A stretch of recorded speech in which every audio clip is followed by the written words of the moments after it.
keeping track of sub. Now we're in Armstrong Paddock in Townsville. Townsville. There's Lieutenant Coster. Coster. There's I.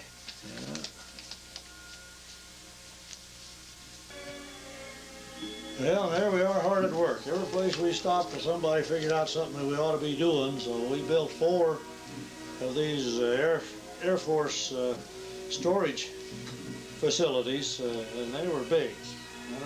I don't remember the exact dimensions on them, but they were big. Each platoon had one to build, and then we wound up building 4 before we left there. I don't remember these guys' names. No, that isn't Ken. Glenn. By George, I'm telling you, you just can't see. Well, I'll tell you, those guys are in shape, aren't they? You bet. You betcha. Hey, was that Zarbach that ran that mixer? I think it was. I think that's he right there. Yeah, I believe that was old Zarbach. I think so.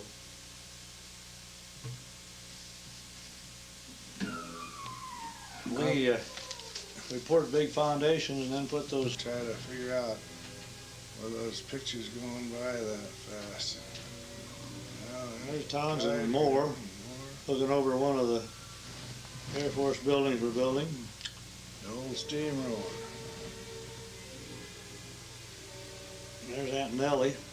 Yeah. So this must be the 1st platoon's hangar they're building. I think they built a soil cement floor on theirs. I think Gebhardt run that old roller.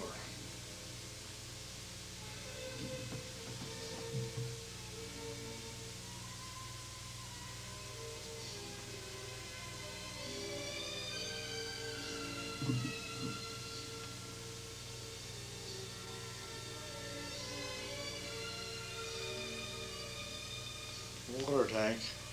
Yeah, it must be water in the floor to compact it. And I suppose. Yeah, we put gravel down and mixed cement with it and then poured water to it and compacted it. There's the water. Yeah.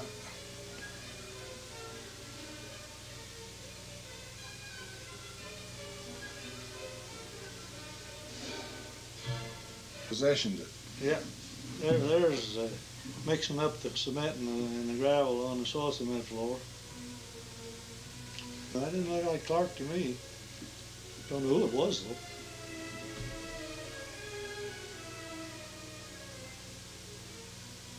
They go by so fast. Well, I'll tell you, it's tough to. That's Tibbetts, isn't it? Sneed. Tibbetts. Tibbetts. We used to call him General Sneed. General Sneed bumped him on a plane one time when he was going someplace, see, and so after that we always called him General Sneed. That was how he got that. I didn't hear that before. Yeah, he was going and he got bumped. I didn't hear that one. Yeah, that's where he picked up that name Sneed. I guess after that, that's about all you heard him called. You can see the beams there. There's some of them there. Yeah. I'm trying to remember what they're called that. There's Tommy Manners. He was a heck of a good cement finisher. In fact, he was good at about anything you gave him, to tell the truth. Him to do. He was one heck of a construction man. I just wonder how many of these guys would like to have the figure in the bills now that they had in those days.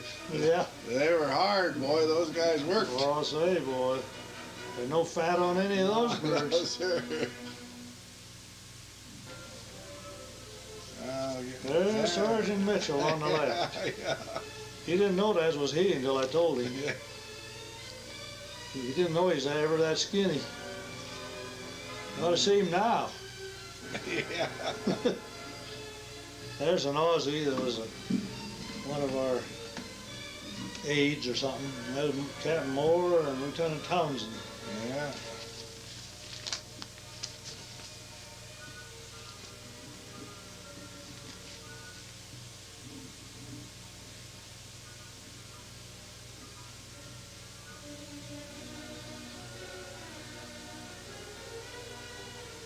There's Tex.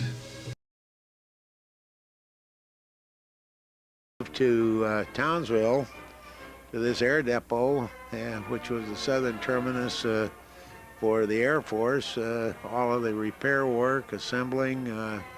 If something was wrong, they sent it here to get it fixed or rebuilt or remade. And this was sort of an R&R. We were getting back into field conditions. Our outfit was to be placed on a Kaiser aircraft carrier and sail to an island that might have been just recaptured. And if a plane needed extensive work on it, they'd put it on a barge and float it out the aircraft carrier, hoist it on board, and get it fixed.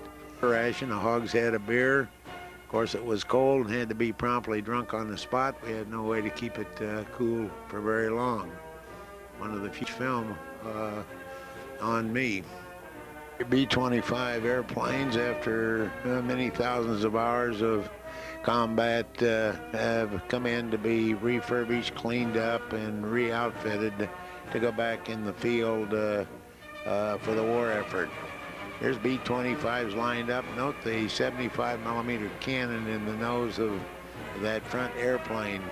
They were a murderous weapon installed because the Japanese used a small 1,000 and 500-ton ships to supply with, and these airplanes were very effective.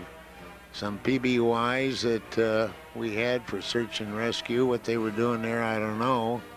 There's the backup of fighter aircraft we had in inventory, as well as some bombers also.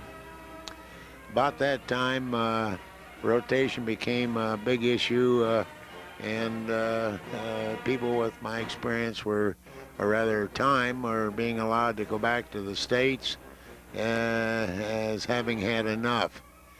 My papers came through. I headed for Brisbane. Got on the old Mariposa and headed back to the States in late October 1944 and to home.